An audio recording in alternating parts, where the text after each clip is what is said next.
Situated in the Rio Grande Valley in the heart of New Mexico, the Albuquerque Metropolitan area is a region rich in history, cultural diversity, and natural beauty. Comprised of many cities, towns, villages, and tribal lands, you're just a short distance away from mountain ranges, vast amounts of open space, and the mighty Rio Grande running right through the middle of it all. The Albuquerque metro area contains New Mexico's largest concentration of population and jobs and is projected to grow to more than 1 million residents by the year 2040. That's why it's important to address our various challenges now so that we grow in a way that protects this bountiful, beautiful region for generations to come. Our region has to ensure that we meet the transportation needs of a growing population, a developing economy, while at the same time protecting the environment and improving the health and safety of our residents. So how do we even begin to address these issues? And who is responsible for ensuring that we grow in the best way possible? Well, the Mid-Region Metropolitan Planning Organization plays an important part.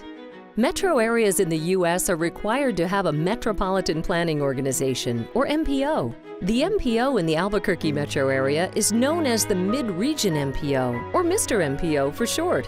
Mr. MPO leads the long-range transportation planning process for the metro area, which means that Mr. MPO receives federal funds to be distributed among local governments and agencies for those transportation projects that best meet the needs of our region.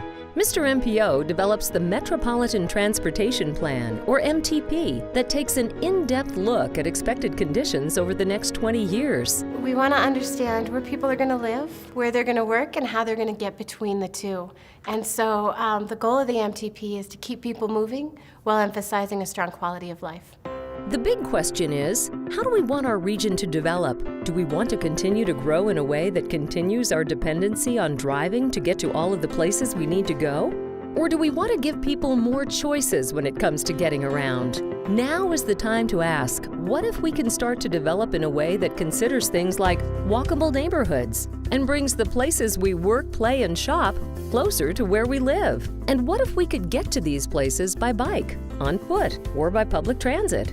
Well-thought-out transportation improvements support economic activity by allowing us to get to our jobs, access services, schools, recreational opportunities, as well as shopping destinations. So offering a wide range of transportation options such as biking, walking, driving, or even taking transit actually creates vibrant and fun places where people and employers want to be and stay. When considering transportation planning for the region, 3 big challenges come into play. The first is limited funding.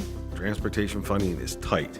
Agencies right now are struggling to meet the needs of the existing infrastructure to keep our roads and bridges in good shape. New development, not only do you have the capital cost of the new infrastructure, what often gets overlooked is the ongoing maintenance needs that go with it. You can't just build a new facility and expect that there'll be no maintenance costs. And those are also things we have to consider as we're doing transportation planning. Another challenge is the changing makeup of the population, as millennials are now our largest generation and have different values and preferences when it comes to housing and transportation than the generation that came before.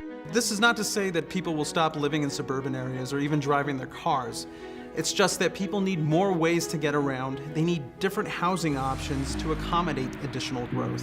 Finally, one of the biggest issues we face in our metro area is congestion, especially on our bridges across the Rio Grande. Residential development has outpaced job growth west of the river. This is because a majority of the area's jobs are still located east of the river. The 11 major river crossings within the metro area support more than 500,000 trips a day, and demand is only expected to increase. Other than in the village of Los Lunas, there are no new river crossings planned in the next 25 years, so this challenge is going to require a combination of strategies. Wondering how you can be a part of the shaping of our region's transportation future? First, get informed.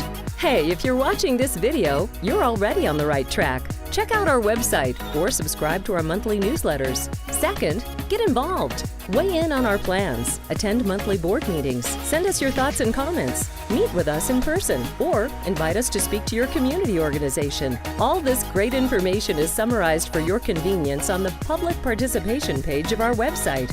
Hey, thanks for checking us out. And remember, your interest and involvement will truly help our region keep moving.